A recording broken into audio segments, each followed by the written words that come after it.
GBA ಚುನಾವಣೆ ಸಂಬಂಧಪಟ್ಟಂತೆ ಇವತ್ತು ಕರಡು ಮಂಡನೆ ಹಿಂದೆ ಬಂದು ಯಾವಾಗ ಹೇಳಿದ್ರು ಸರ್? ನೋಡಪ್ಪ, ಕೋರ್ಟು ಆದೇಶ ಕೊಟ್ಟಿದೆ. ನಮ್ಮ ಸರ್ಕಾರ 73-74 ತಿದ್ದುಪಡಿ ಅನುಷ್ಠಾನ ತರಬೇಕು. ಲೋಗೋ ಕಾಣಿಸ್ತಾ ಇದೆ. ಯುವಕರಿಗೆ ಅಧಿಕಾರ ಕೊಡಬೇಕು. ಹೊಸಬರು ರಾಜಕೀಯಕ್ಕೆ ಹೊಸ ಪೀಳಿಗೆ ಬರಬೇಕು. ಸೊ ಈಗ ನಾವು 369 ಸೀಟ್ ಮಾಡಿದ್ದೀವಿ. ಇನ್ನು ಅಕ್ಕಪಕ್ಕ ಬೆಂಗಳೂರದು ಅದನ್ನೆಲ್ಲ ಒಂದು ಟೀಮ್ ವರ್ಕೌಟ್ ಮಾಡ್ತಾ ಇದೆ. ಜನಸಂಖ್ಯೆ ಜಾಸ್ತಿ ಇದೆ, ಅದನ್ನು ಯಾವ ರೀತಿ ಆಡ್ ಮಾಡ್ಬೋದು, ಇನ್ನೊಂದು ಸಪರೇಟ್ ಮಾಡೋದ ಅನ್ನೋದು ಒಂದು ಚರ್ಚೆ ನಡೀತಾ ಇದೆ. ಅಭಿಪ್ರಾಯ ರಿಪೋರ್ಟ್ ಕೊಟ್ಟಿಲ್ಲ. ಅದು ಕೊಟ್ಟ ಮೇಲೆ ಅದನ್ನು ನೋಡ್ತೀವಿ. ಕೆಲವೆಲ್ಲ ತಿಕ್ಲಿ ಪಾಪ್ಯುಲೇಟೆಡ್ ಏರಿಯಾ ಇದೆ. ಜಿಲ್ಲಾ ಪಂಚಾಯತಿ, ತಾಲೂಕ್ ಪಂಚಾಯತಿನೂ ಮಾಡಬೇಕು ಅನ್ನೋದು ನಮ್ಮ ಪಕ್ಷದ ಸರ್ಕಾರದ ತೀರ್ಮಾನ. ಟೈಮ್ ಆಯಿತು.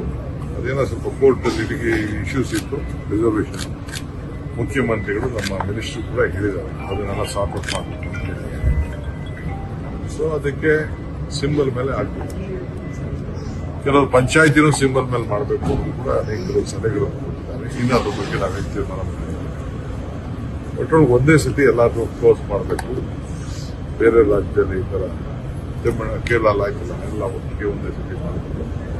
ಆ ಥರ ಮಾಡಬೇಕು ಅಂತ ನಮಗೆ ಈಗಾಗಲೇ ಲೇಟ್ ಆಯಿತು. ಸೊ ಅದಕ್ಕೆ ಎಲೆಕ್ಷನ್ ಮಾಡ್ತೀವಿ.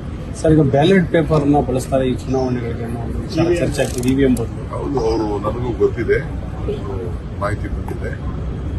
ಅದು ಎಲೆಕ್ಷನ್ ಕಮಿಷನ್ ಬಿಟ್ಟಿದ್ದು, ಸ್ಟೇಟ್ ಎಲೆಕ್ಷನ್ ಕಮಿಷನ್ ಬಿಟ್ಟಿದ್ದು. ಏನು ತಪ್ಪೇನಿಲ್ಲ.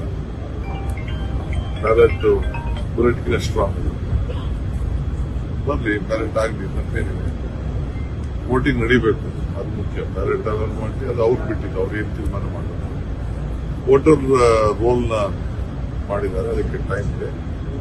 ನಾನೆಲ್ಲ BLAಗಳು ಎಲ್ಲರೂ ಕೂಡ ಈಗಾಗಲೇ ನಾವು ಸಿದ್ಧತೆ ಮಾಡ್ಕೊಂಡಿದ್ದೀವಿ. ಏನೇನು ಹೆಚ್ಚು ಕಮ್ಮಿ ಆದರೆ ಯಾರು ವೋಟು ಸ್ಥಳೀಕರಿದ್ದಾರೆ ಅವ್ರಿಗೆಲ್ಲ ವೋಟ್ಗೆ ಅವಕಾಶ ಮತದಾನ ಹಕ್ಕನ್ನು ಕೊಡಬೇಕು. ಆ ಹಕ್ಕನ್ನು JBಯವರು, ಎಲೆಕ್ಷನ್ ಕಮಿಷನ್ ಅವರು, ಅಧಿಕಾರಿಗಳು ಮಾಡ್ತಾರೆ. ಅದು ನಾವೇನು ಇಂಟರ್ಫಿಯರ್ ಆಗಲ್ಲ. ಅದು ಕಾನೂನು ಒಂದು ಚೌಕಟ್ಟಿದೆ. ಆ ಕಾನೂನು ಎಲೆಕ್ಷನ್ ಕಮಿಷನ್ ಏನು ಗೈಡ್ಲೈನ್ಸ್ ಮಾಡ್ತಾರೆ ಆ ಪ್ರಕಾರ